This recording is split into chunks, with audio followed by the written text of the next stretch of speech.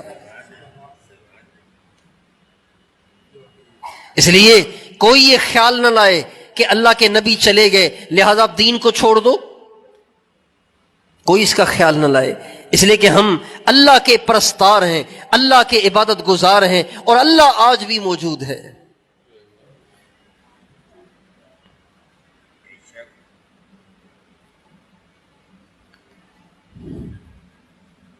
اس کے بعد آپ علیہ الصلوۃ والسلام کو غسل دینے کا وقت آیا تو حضرت ابوبکر صدیق نے فرمایا بھائی غسل تو اہل بیت دیں گے, گھر والے دیں گے غسل.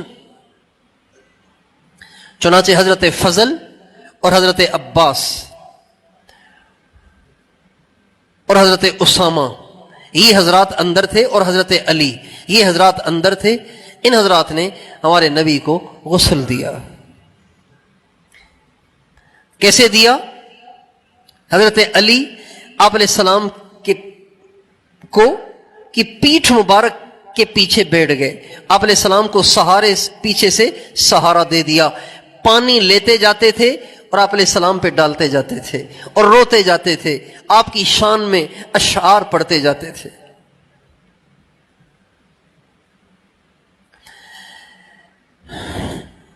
اور پھر انصار آ گئے, آ کے دروازے پہ کھڑے ہو گئے اور کہنے لگے بھائی انصار کا بھی تو حق ہے, ہم نے بھی تو اپنی زندگیاں اسی نبی کے پیچھے کھپائی ہیں, تو ہمیں بھی تو موقع دو. تو حضرت علی نے فرمایا ایک آدمی اندر آ جائے. چنانچہ عبادہ بن خولی انصاری رضی اللہ تعالیٰ عنہ ان کو اندر بلا لیا اور ان کو بھی غسل میں شریک کر لیا.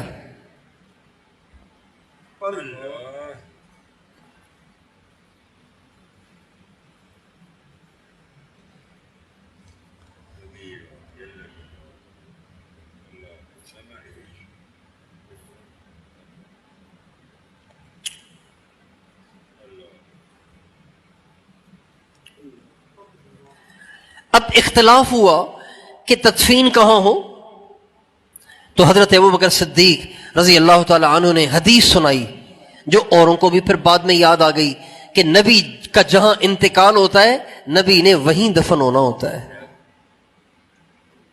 چنانچہ اما عائشہ رضی اللہ عنہا کے حجرے میں ہی آپ کی تدفین عمل میں آئی۔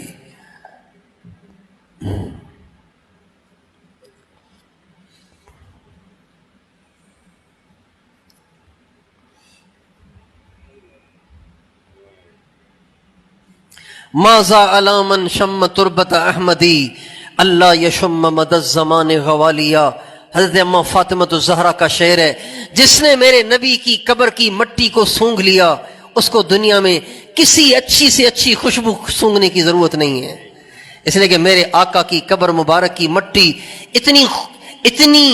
اتنی خوشبودار ہے، اتنی خوشبودار ہے کہ دنیا کا کوئی عطر، کوئی خوشبو، کوئی پھول اتنا مہکنے والا نہیں ہے۔ حضرت انس رضی اللہ عنہ فرماتے ہیں جب ہم نے اپنے نبی کی تدفین سے ہم فارغ ہوئے تو تدفین سے فارغ ہوتے ہی ہمارے دلوں کی کیفیت تبدیل ہو چکی تھی۔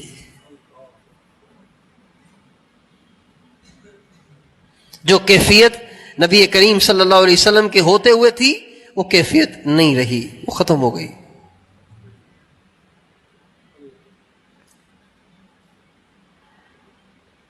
اور آپ علیہ الصلوۃ والسلام کا جنازہ نہیں ہوا، بس آپ علیہ الصلوۃ والسلام جیسے ہمارا جنازہ پڑھتے ہیں نا، ایک امام بنتا ہے باقی مقتدی بنتے ہیں، اللہ اکبر اللہم اغفر لحینا و میتنا، تو یہ تو بخشش کی دعا ہے، ہمارے نبی کو کسی کی دعا کی حاجت نہیں ہے۔ بس اتنا ہوا کہ 10 آدمی اما عائشہ کے حجرے میں داخل ہوتے تھے اور آپ علیہ الصلوۃ والسلام پہ درود و سلام پڑھتے تھے، واپس آتے تھے، دوسرے 10 جاتے تھے، وہ نکلتے تھے، تیسرے 10 آتے تھے، اس طرح 10 آدمی داخل ہوتے اور صلاۃ و سلام پڑھتے رہے پڑھتے اس میں پورا دن گزر گیا، اور بدھ کے دن آپ کی تدفین ہوئی۔ انتقال پیر کے دن ہوا، بدھ کے دن آپ کی تدفین ہوئی۔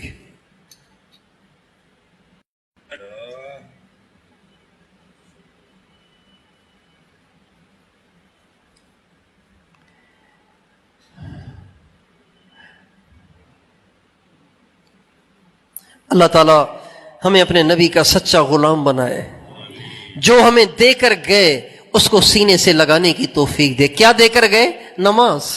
کیا دے کر گئے؟ زکوٰۃ۔ کیا دے کر گئے؟ رمضان کے روزے۔ کیا دے کر گئے؟ قرآن۔ کیا دے کر گئے؟ اہل بیت سے محبت۔ کیا دے کر گئے؟ صحابہ سے محبت۔ کیا دے کر گئے؟ تقویٰ دے کر گئے، پرہیزگاری دے کر گئے، دین اور شریعت دے کر گئے۔ بڑے ناقدرے ہیں ہم مسلمان کہ اپنے نبی کے گن تو بہت گاتے ہیں، لیکن جو شریعت دے کر گئے اس کی ہم قدر نہیں کرتے۔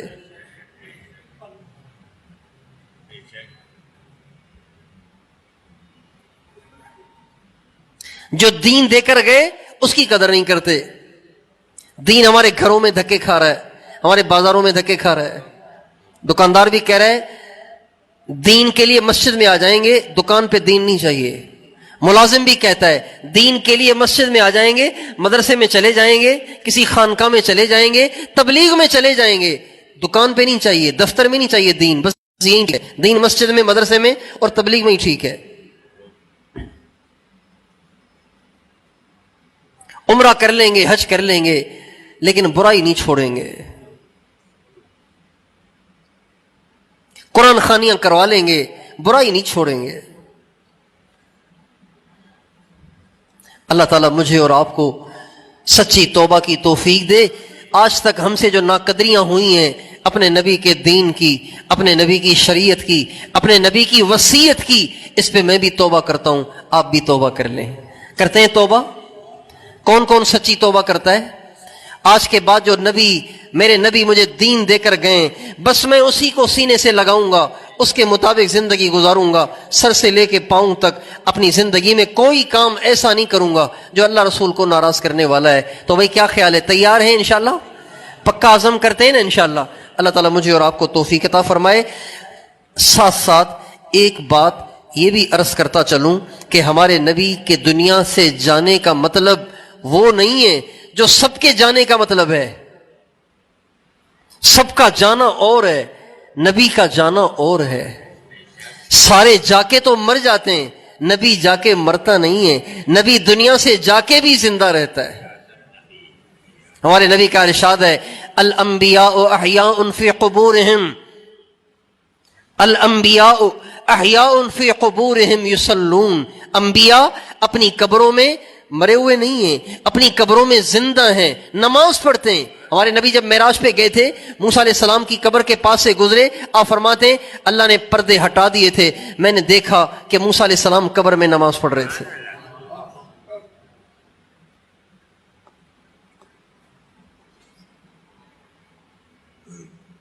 اسی وجہ سے آج بھی اگر کوئی ہمارے نبی کی قبر اثر پہ چلا جائے اور جا کے ہمارے نبی سے دعا کی درخواست کرے تو یہ ٹھیک ہے اور اس کی دعا قبول ہوتی ہے. ایک آدمی ہمارے نبی کی قبر مبارک پہ جائے اور کہے یا رسول اللہ آپ میرے لیے دعا کر دیں، اللہ میرے گناہوں کو معاف کر دے، تو یہ بات ہمارے اور اس کے لیے دعا کرتے بھی ہیں اور آپ کی دعا سے اس کی بخشش بھی ہو جاتی ہے.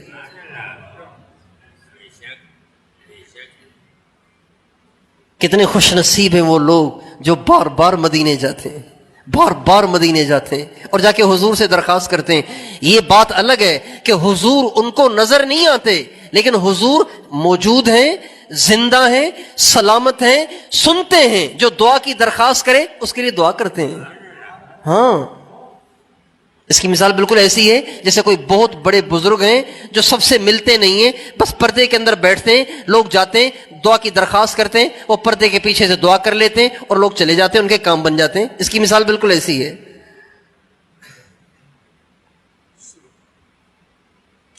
الانبیاء احیاء فی قبورہم یصلون. انبیاء اپنی قبروں میں ختم نہیں ہو گئے، زندہ ہیں. آپ علیہ السلام نے فرمایا جب تم مجھ پہ درود پڑھتے ہو تو فرشتے میرے پاس لے کے آتے ہیں اور آ کے مجھے سناتے ہیں. صحابہ نے کہا رسول اللہ آپ کو کیسے سنائیں گے، جب آپ قبر میں ہوں گے تو آپ تو ختم ہو چکے ہوں گے، تو آپ کو کیسے پیش کیا جائے گا؟ آپ نے فرمایا اللہ نے زمین پر حرام کر دیا ہے کہ نبیوں کے جسموں کو کھائے. نبی قبر میں زندہ رہتا ہے اور نماز پڑھتا ہے. چونکہ نبی کو نماز سے بہت محبت ہوتی ہے اس لیے قبر میں بھی نماز پڑھتا ہے. جس کو جس چیز سے محبت ہوتی ہے نا تو وہ ہر جگہ وہی کر رہا ہوتا ہے.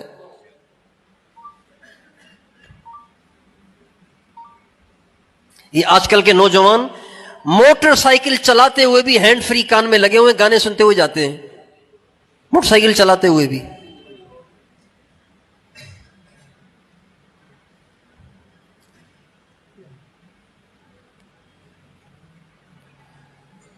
انبیاء کو نماز سے شدید محبت ہوتی ہے اس لیے قبر میں بھی نماز پڑھتے ہیں. اللہ ہمیں بھی نماز سے ایسی محبت دے دے، کہو آمین.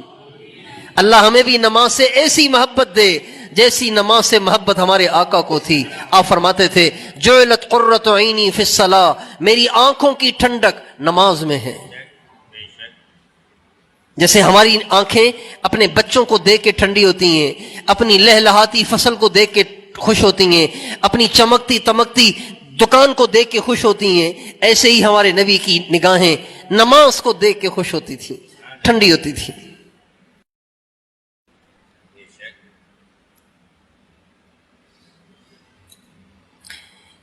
علامہ سخاوی رحمۃ اللہ علیہ نے ایک واقعہ لکھا ہے. علامہ سخاوی رحمۃ اللہ علیہ نے ایک واقعہ لکھا ہے.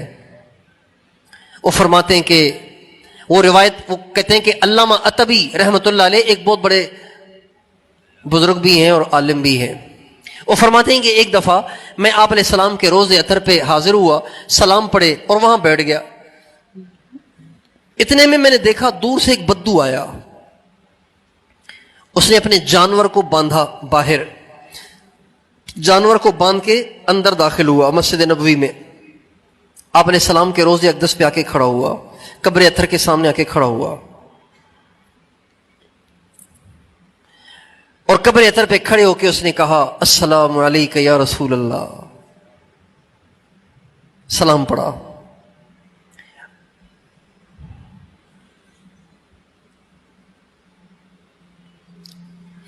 اور پھر کہا یا رسول اللہ، اللہ تعالیٰ فرماتے ہیں وَلَوْ أَنَّهُمْ إِذ ظَّلَمُوا أَنفُسَهُمْ جَاءُوكَ فَاسْتَغْفَرُوا اللَّهَ وَاسْتَغْفَرَ لَهُمُ الرَّسُولُ لَوَجَدُوا اللَّهَ تَوَّابًا رَحِيمًا۔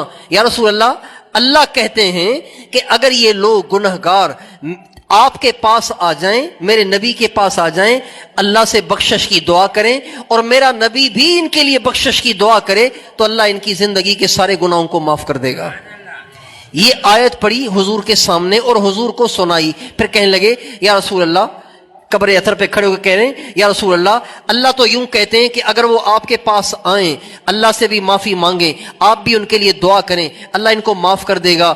میں بڑا گنہگار، بڑا خطا کار، ساری زندگی گناہوں میں گزری ہے، آج میں آپ کے پاس آیا ہوں، میں بھی اللہ سے توبہ کرتا ہوں، آپ سے بھی درخواست کرتا ہوں کہ آپ اللہ سے میرے لیے دعا کریں کہ اللہ مجھے معاف کر دے۔ یہ کہہ کر وہ رویا اور روتے ہوئے اس نے چند اشعار پڑھے، یا خیر من دفنت بالقاء اعظمہ فطاب من طیبہن القاء والاکم نفس الفداء لقبر انت ساکنہ فیہ العفاف وفیہ الجود والکرم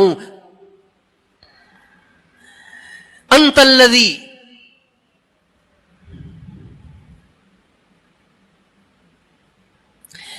انت الذی ترجا شفاعتہ علی الصراط اذا ما زلت القدم وصاحباک لا انساہما ابدا من السلام علیہما ما جر القلم۔ اے اللہ کے نبی، دنیا میں جتنے آج تک دفن ہوئے ان میں سب سے زیادہ بھلے، سب سے زیادہ اچھے، سب سے زیادہ بابرکت آپ ہیں، اور آپ کے کمال کے کیا کہنے، آپ کی عزت اور شان کے کیا کہنے۔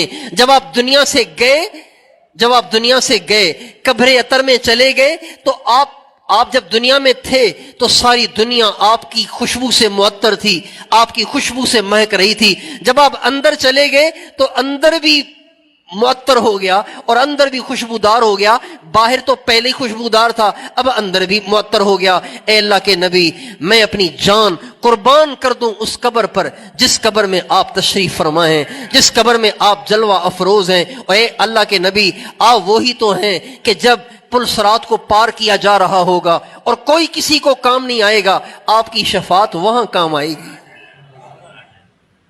پھر وہ کہنے لگا میں آپ کے دو ساتھیوں کو بھی نہیں بھول سکتا جن کا نام ابو بکر اور عمر ہے، میں ان پہ بھی سلام پڑھتا ہوں جب تک لکھنے والے کا قلم لکھتا رہے۔ یہ کہہ کر روتے ہوئے وہاں سے وہ نکل گیا۔ علامہ عتبی کہتے ہیں یہ سارا میں نے قصہ دیکھا، اس کے بعد جب یہ نکل گیا تو اللہ کی شان اچانک مجھ پر نیند کا غلبہ ہوا اور میری آنکھ لگ گئی۔ آنکھ جو لگی تو میں نے دیکھا کہ سرکار دو عالم جلوہ افروز ہیں، اور آپ فرما رہے عتبی بھاگ کے جا اس بدو کو بتا کہ تو نے مجھے کہا تھا نا کہ میرے لیے دعا کریں، میں نے تمہارے لیے دعا کر لی ہے اور میری دعا سے اللہ نے تجھے معاف کر دیا ہے۔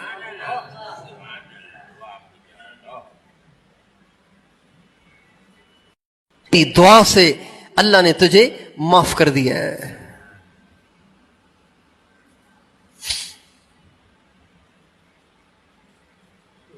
اس لیے ہمارے نبی زندہ ہیں۔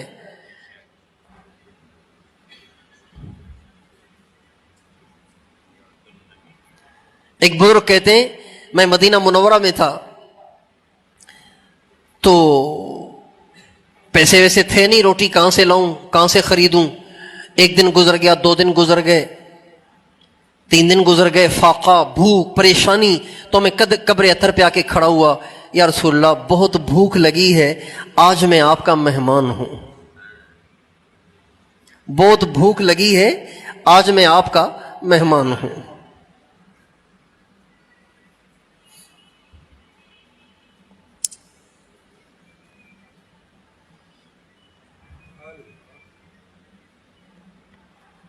کہتے ہیں یہ کہہ کہ میں جا کے ریاض الجنت میں لیٹ گیا، بیٹھنے کی طاقت بھی نہیں تھی، میں جا کے ریاض الجنت میں لیٹ گیا۔ کہتے ہیں مجھے آنکھ لگ گئی، میں سویا تو دیکھتا ہوں حضرت علی تشریف لا رہے ہیں اور ان کے ہاتھ میں روٹی ہے، 2 روٹیاں ہیں ان کے ہاتھ میں، اور فرما رہے ہیں کہ حضور نے آپ کے لیے روٹیاں بھیجی ہیں۔ کہتے ہیں میں نے خواب میں 1 روٹی کھائی، اس کے بعد میری آنکھ کھلی تو 1 روٹی میرے ہاتھ میں تھی۔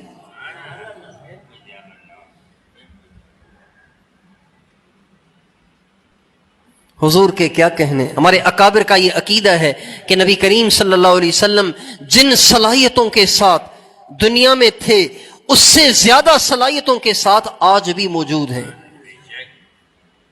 اللہ تعالیٰ ہمیں اپنے نبی کی قدردانی نصیب فرمائے، اپنے نبی سے سچی محبت عطا فرمائے، اپنے نبی کا عشق عطا فرمائے، اپنے نبی کی پیروی عطا فرمائے، اپنے نبی کا غلام بننے کی